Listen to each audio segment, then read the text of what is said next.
I want to speak on something right quick. I ain't siding with Glorilla. I ain't siding with Glorilla. So, boom. Victoria Woods went all the way off on Boosie after he stepped into that Gorilla family drama. She did not hold back either. She called him washed, labeled him fake, and made it clear she was not here for his commentary. The whole thing turned messy fast. Audacious and Boosie ended up catching a serious verbal beatdown in public. This situation popped off because Boosie did what Boosie always does. He talked. He has been speaking his mind since the early 2000s, and usually people just let it slide. But this time, he stepped into a situation that did not involve him at all.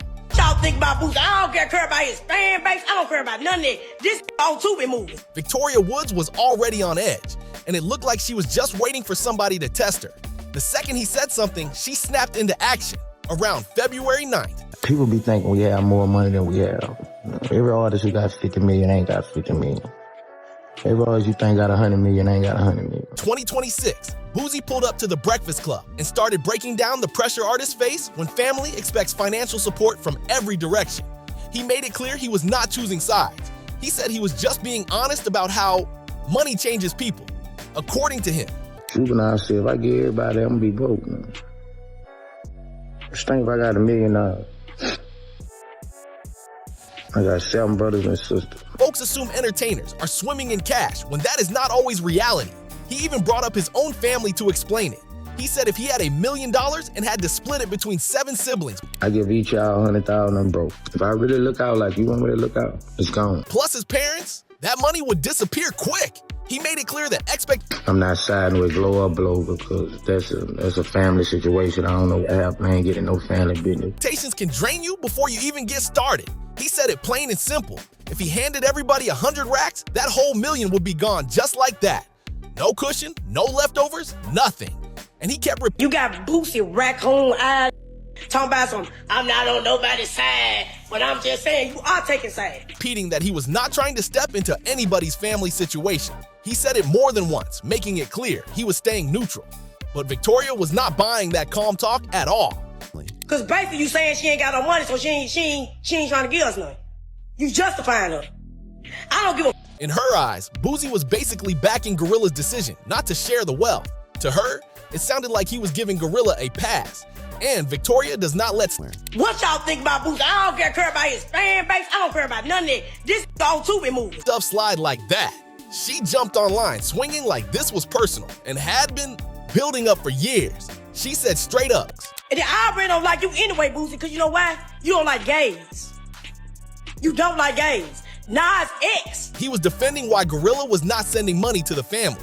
Then she made it loud and clear that she did not care about his. You talking about Nas X promoting gayness, but you promote guns, weed, and you a hypocrite. Fan base or whatever projects he had going on. She even threw shade. So I never liked you. Saying he is doing Tubi movies now and needs to take a seat somewhere. It did not stop there. She went live and matched his energy word for word, not backing down. He's straddling the fence. He just wanted to be in the in crowd. Nigga, go make some Tubi movies. Once, she brought up his past comments about the LGBTQ community and accused him of being inconsistent. She said he pushes music about weapons, smoking, and reckless choices, but then turns around and judges other people for how they live. That is when things really got heated, and that is when it turned real personal. I thought we were cool, we diabetic. She made it clear she never supported him from day one. No fake love, no pretending.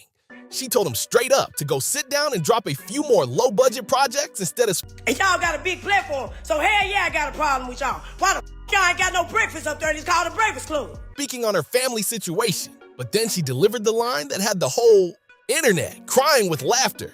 She said, I thought we were cool. We diabetes, bro.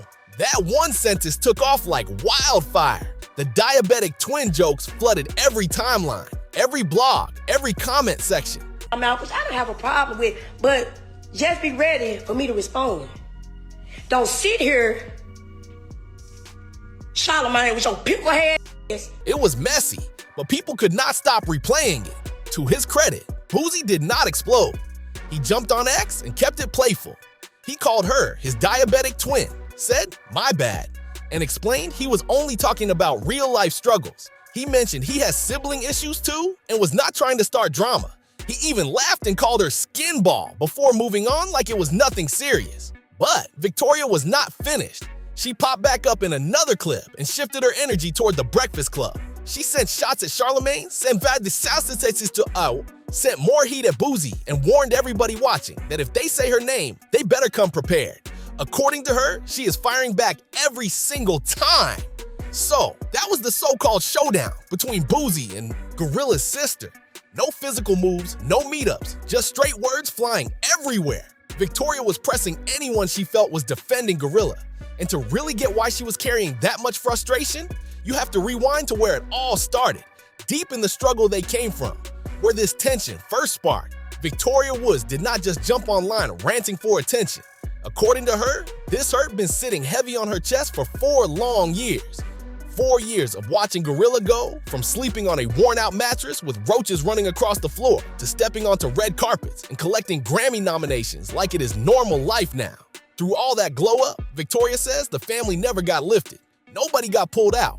Nobody got upgraded. In her words, they stayed stuck in the same rough environment while Glorilla leveled up. When Victoria finally sat down with DJ UTV for her first real interview, she rewound the story all the way back. She talked about growing up in Fraser, Memphis, one of 10 kids in a house where there was never enough food, money, or space to breathe. One thing she said really stuck.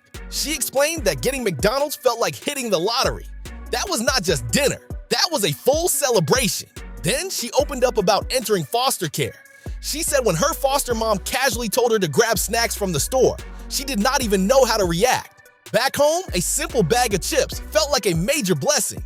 She even admitted that meals people complain about in tough situations sometimes look better than what they had growing up.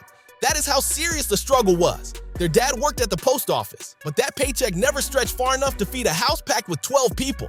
Victoria said it was constant stress, bills stacking up, lights close to getting cut off. And to survive, their father kept borrowing money from a neighbor named Mr. Raymond. But it was not no friendly favor. Every $20 he borrowed had to be paid back as 40. That cycle kept them drowning, juggling one bill to cover another, just to keep the house running. Even with all that pressure, Victoria said the siblings stayed tight. They clowned around to distract themselves from empty cabinets. They backed each other up when everything felt like it was falling apart.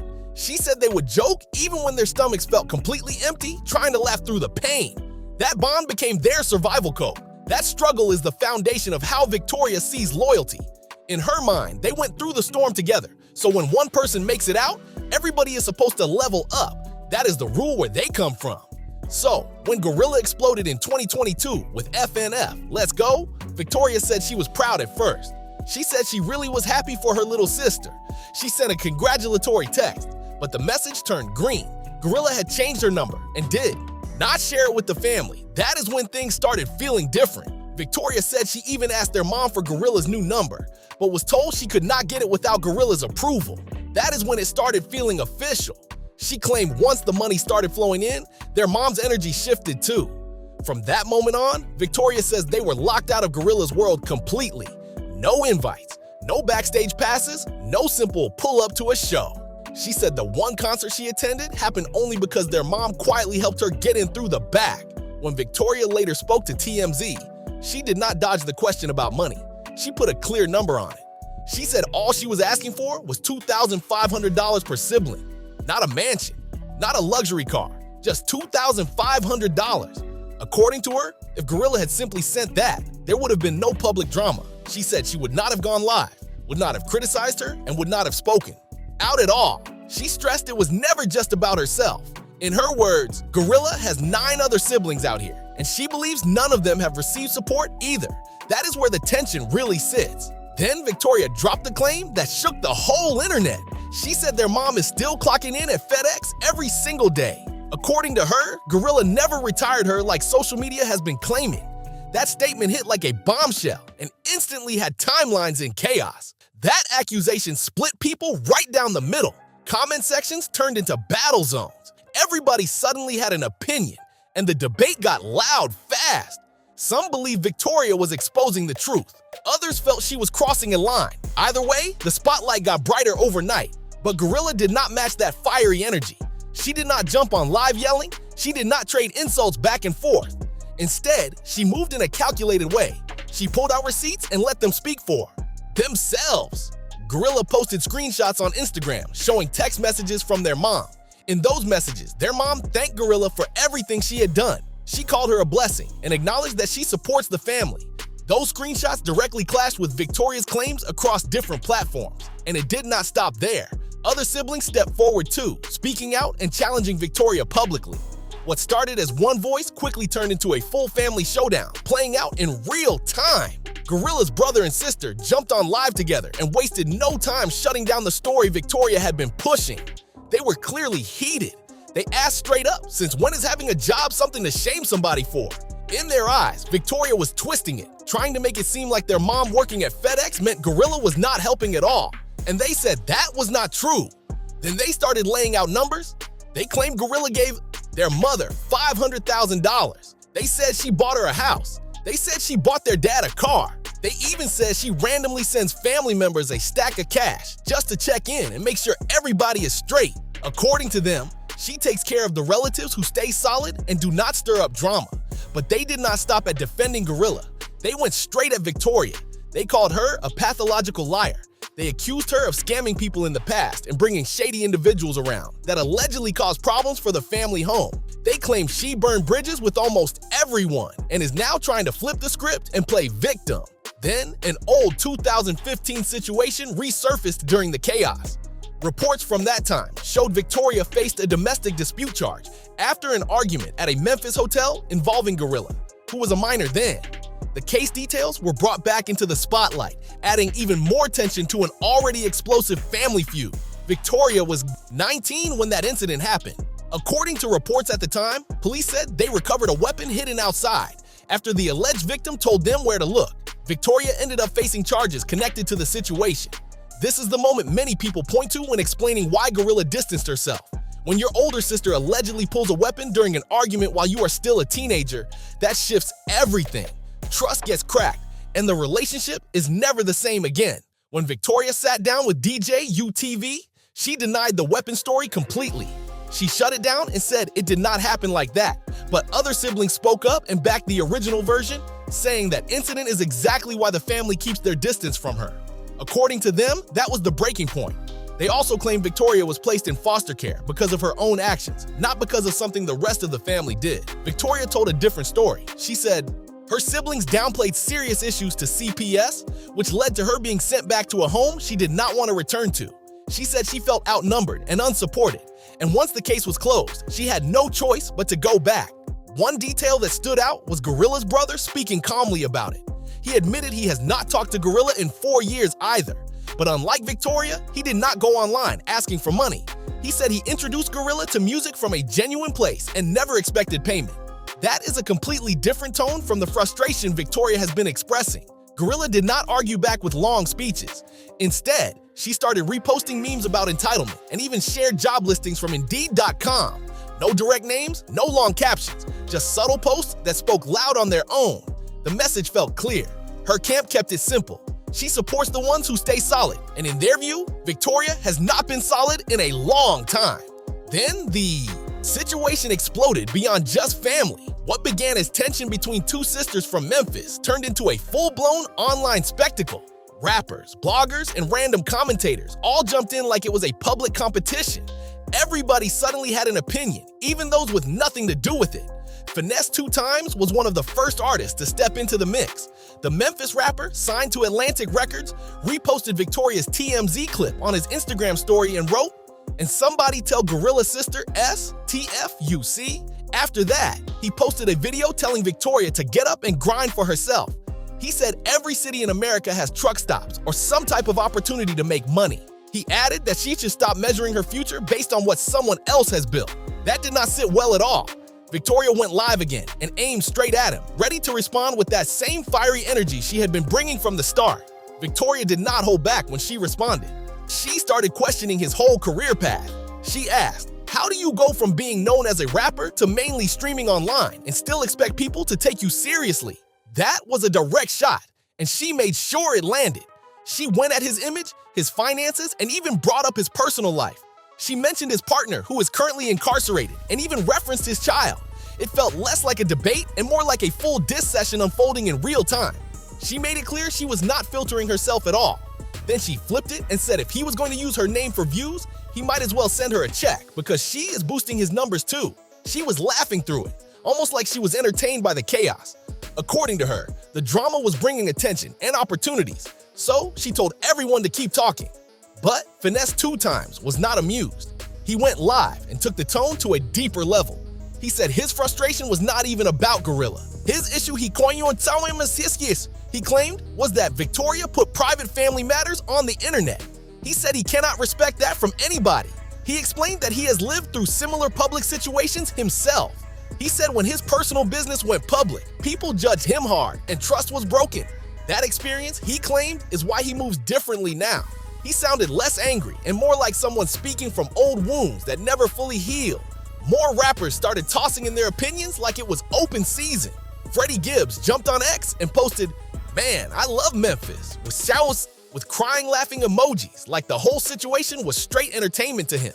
The game sided with Finesse 2 Times, basically saying nobody owes family anything just because they share blood. The debate was everywhere and timelines were going crazy with hot takes from every angle. Then came the twist nobody expected. Tory Lanez, who is currently incarcerated for the Megan Thee Stallion shooting. Case reportedly sent Victoria the exact $2,500 she had been asking for. Victoria posted the Apple Pay receipt and thanked him publicly. That irony hit hard for a lot of people. She had spent weeks criticizing Glorilla for not sending that amount, and the person who stepped in was someone locked up over a serious situation involving one of Glorilla's close collaborators. The internet exploded over that connection. As if that was not enough, an old clip resurfaced showing Victoria in a physical altercation after what people described as an alleged robbery situation. Critics pointed out that she had previously shared old fight footage of Glorilla to embarrass her. Now the spotlight flipped. People started calling out the double standard, saying you cannot shame someone with old clips when you have your own past on camera too. Victoria also claimed the backlash was getting intense. She said her Facebook page was reported and removed, wiping out the content and income she had built there. She even alleged that calls were being made to authorities connected to her ankle monitor, and she feared legal trouble could be building quietly behind the scenes. The drama had officially reached another level. What started as one sister venting her frustrations turned into a full-scale internet war. Rappers, bloggers, fans, and trolls all jumped in, adding their opinions and amplifying the chaos. It stopped being private family tension and became timeline property. Once the internet grabbed it, there was no containing it. This was no longer just a family disagreement. It became content. After all the live sessions, interviews, screenshot receipts, diss-style exchanges, random rappers inserting themselves, and even that unexpected $2,500 twist from Tory Lanez, one heavy question still hangs in the air. Can Victoria and Glorilla ever fix this? Victoria was asked that directly during her DJU TV interview. The interviewer looked her in the eye and asked what it would take for her and Glorilla to stand face to face and embrace again. Victoria could not even give a clear answer. She paused and said it feels too far gone. She admitted once she took the situation to TMZ, there was no reset button, no undo option. In another interview, she went even further.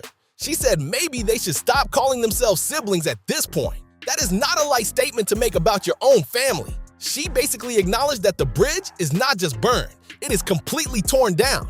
And she knows she played a role in lighting that spark. But even after all that tough talk, there was one moment where her tone shifted and her guard dropped just a little. Victoria admitted she wishes it never spiraled like this. She said she would have preferred a private sit-down, face-to-face, no cameras, no blogs, no strangers dissecting every word. In her mind, this could have been handled behind closed doors instead of turning into headline drama. When the interviewer asked if she regrets taking everything public, she paused and gave what felt like her most honest answer yet. She said, "It's half regret, half not." That response hit different because it showed she knows the fallout is real, but she still feels justified in speaking up.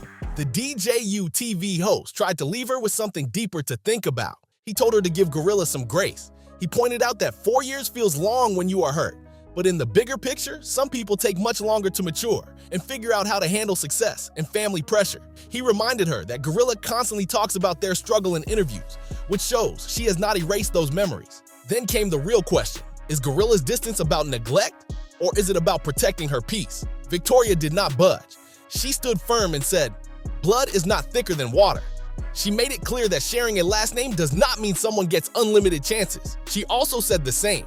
People telling her to move on are not putting that same pressure on Glorilla to reach out. In her eyes, the accountability conversation feels one-sided, and she is not backing down from that stance. That question really hit because it is fair. The internet spent the entire week telling Victoria she was wrong for going public. But how many people flooded Glorilla's comments telling her to check on her siblings? How many told her to reach back and have that conversation? The pressure seemed to flow one way, and Victoria noticed that fast. As of now, there has been no public reconciliation between the sisters. Glorilla has kept her head down, focusing on her music, her shows, and building her brand. Victoria is still posting and speaking her truth online. Boosie accepted the apology moment and moved on with his regular routine. Finesse 2 times, said what he had to say, and stepped away.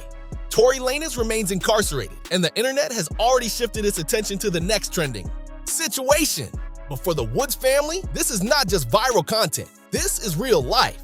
These are real siblings who once shared air mattresses and celebrated McDonald's runs like holidays. One of them reached millionaire status. The others are still navigating their own paths. That contrast is heavy, and you can feel it in every interview and every live session. No matter who people side with, the pain underneath the shouting is real. The struggle they came from was real. The distance between them is real. And the damage done in public might not be easy to undo. At the end of her DJU-TV interview, Victoria said none of this was planned. There was no blueprint for how it unfolded. Destiny and fate are not the same, and right now, their family story feels uncertain. If you made it this far, drop your thoughts in the comments. Like, share, and subscribe for more deep dives like this, and I will see you on the next one.